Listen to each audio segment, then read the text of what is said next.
Hey, what's up, guys? Now that the season is over, it's time to give like a general overview of what we expected and what we saw from the entire season.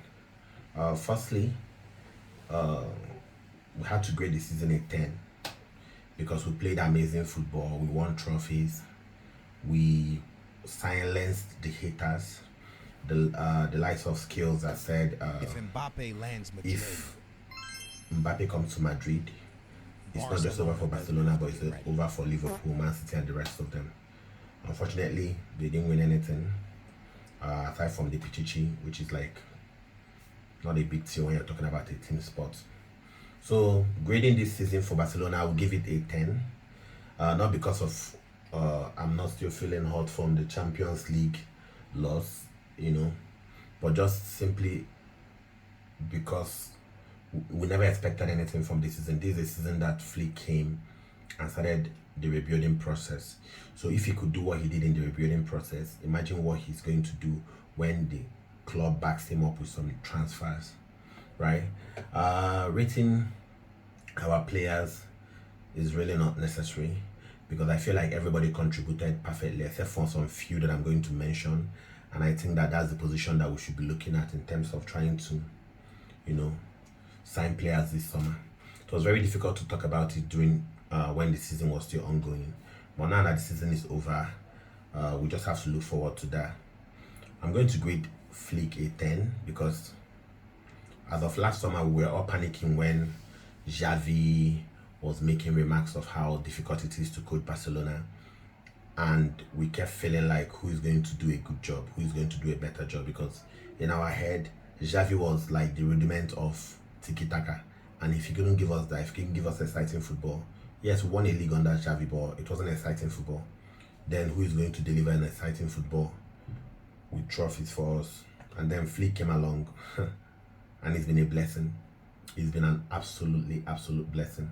So looking at the entire season and what Flick has done, not just about just playing good football, but transforming players like Rafinha, transforming players like Balde, transforming players like Eric Garcia is playing amazingly now. Kunde is one of the top right backs now, even though he's actually a centre back and he had challenges playing that position when Xavi was there. Everybody just performs beautifully, except from a couple of few. Looking at our goalkeeper position, it was one for the movies, right? Imagine a season where you planned out playing the entire season with Ter Stegen, who is very shaky, who I think he shouldn't still be in this team because he's amongst that team that lost in Rome, lost against Bayern Munich, and then lost at Anfield. So I didn't think he should still be in this team. But then he started off the season and then ended up having injury. After which Pena, was actually doing very well.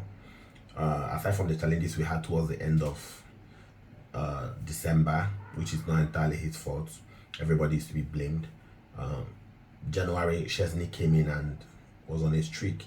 Like he kept going, we were not losing matches. Not because he was an amazing goalkeeper, but I just felt like it's something about good luck that Chesney had. He just had a very cool personality. He sent down confidence to the players, and we were on a roll. It was beautiful to see for someone that was on the beach and saying he has retired, that he's not going to play professional football anymore. He didn't even bother going to sign for the likes of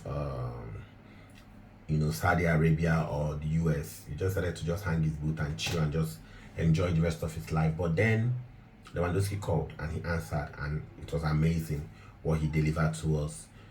There's been a lot of rumor, in the space, in the cyberspace. Rumors from Joan Garcia to Amy Martinez, who is leaving Aston Villa at the end of the season.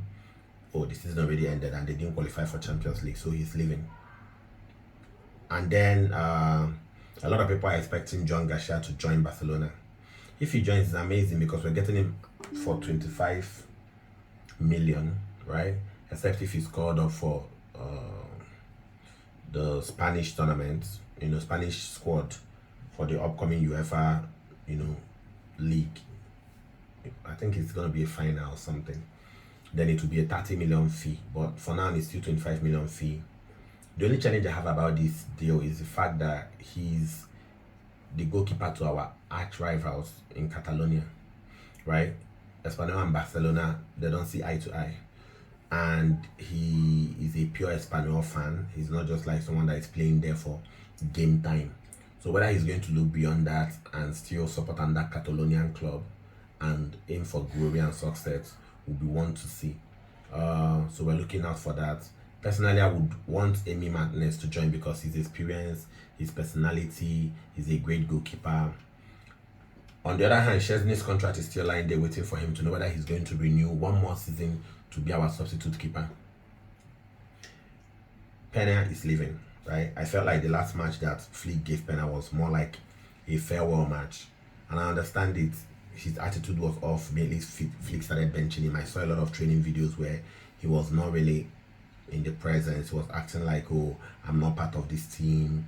In some videos, you see other players trying to pull him into the team. And I get it. It's very difficult when you're not playing and you have to be in your very best of mood. So I don't think he's going to play for Flick. So it's better he just leaves and go get some game time. And hopefully in the future, he might come back to the team or not. If we can get Joan Garcia, perfect. That means we have a goalkeeper for the next 8 to 10 years, right? Looking at other positions and the rumors I'm seeing online, there is rumor about Luis Diaz. I really love Luis Diaz. He's a beautiful player. I feel like he could dribble. I feel like he could take on play. And I feel like he has a South American ruggedity, you know. He fights for the ball. He will track back. He will fight. He will try to get back the ball. The only challenge I'm having about this deal is the fee that they are throwing around online, which I feel is a rumor. And that's the fee around 85 million. It doesn't make any sense to sign Luis Diaz for 85 million, where you could, you know, go for a younger option with that money.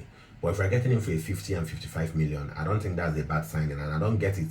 Barcelona fans are very emotional. Whenever they like a player, they expect the team to go for that particular player. And when the team doesn't get that particular player, they will talk down on whoever the team goes for. We did it with Olmo. And what did we get? Olmo came in and he balled. Like, he balled. And when we didn't get Nico Williams after the Euro that they had, a lot of people were against the fact that Rafinha was still in the team. And what did he do? He had the best time of his life, like the best season of his life. Starts, assists and goals, always there in the presence, key matches, delivering the team, personality. And then we are grateful that Nico Williams didn't end up coming. So we're doing exactly the same thing with Luis Diaz. If Deco knows this guy, he has seen him play. Deco, who is a Portuguese by nationality, is not going for a Rafael Leao. It says a lot. I feel like Rafael Leao might have attitude problem. I feel like Rafael Leao might not track back. I feel like Rafael Leao will come and be a problem for Barcelona. But that's just my own, you know, that's my own piece. Then coming to Nico Williams, I think there's some misunderstanding or something must have been said last summer when Barcelona was trying to get Nico Williams. But this summer, the board ain't trying. They're not even trying. Laporta came out the other day to say that we are not getting him, and that's the end of the story. That once that Barcelona train leaves you, it doesn't come back twice. You get so. Then there is a rumor by Marca that Madrid is gonna get Nico Williams. Madrid doesn't need Nico Williams. If Madrid wants to get a right winger, they will go for a right winger. Nico Williams plays better on the left, so why do you have to get another Rodrigo when you are trying to do away with Rodrigo? Yeah, so I think that that's the two positions that the rumors have really been strong. There is this talk about not getting a left back and sticking with Gerard Martins. I'm not really a big fan of Gerard Martins. I panic whenever he's on the field. But has he done the job against big teams? Partially. I feel like he's one of the reasons why we're not in the Champions League final.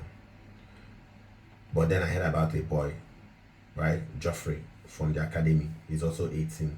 And I feel like he's going to join the first team dynamics during the preseason. I heard he balls out. I heard he's amazing. So, and he has pace and he's very, very good defensively. So if he could come and do the job, that would be brilliant. I'll be so happy about that, right? Personally, position I feel like the team should look out for that I'm not hearing any rumor about is the striker position. If the team gets a striker like a player like Rashford, I feel like he's going to do us a lot of good, because Rashford can play at the left wing and play as a 9. So if we're not getting Luis Diaz, which is not my preferred option, if you go down to one other video that I did when I was trying to pick between Luis Diaz and Rashford, obviously I went for Rashford because Rashford has goals. I feel like Manchester United is that team that has killed a lot of players. You see the likes of McTominay going to Napoli and winning trophy. You see the likes of Anthony playing a final with Real Betis and he's balling out, he's scoring, he's happy. You see Rashford playing with Aston Villa, doing very well. Everybody that is in Manchester United is cursed. Now they're trying to throw away Onana, a player that they just got, and they blame him for everything. But that's Man United. That's not why we are doing this video. But I feel we should get a Rashford. Like, I feel like he'll be good in the air. I feel like he will work for the ball. I feel he's going to be good with our counter attacks and the pace that we need up front. It's just that piece that I feel that is missing. And he could play the 9 position until we're ready to get a 9, probably in the next season to come. But the truth is, with everything that we're speculating, we really don't know for sure what the board is going to do. I feel like the board is trying to actualize the 1-to-1 rule, first of all, and then they will go crazy. I really don't know. Finally, Ansu Fati is moving to Monaco on a loan with a purchase clause added to it, and I feel like it's the best thing for the boy. I love him personally, I always have him in my team in FIFA. But after the injury, I don't feel like the coaches trust him anymore. I don't even think he trusts himself anymore. So if he's going to France, I hope he gets there and he lets go and he just plays football, right? And get back his, tenacity and his goals. The world needs an Ansu Fati. So that's it for today's video. And I hope you guys are entertained. Do like, subscribe, and share this video with your friend. Edu Reacts. Keep watching.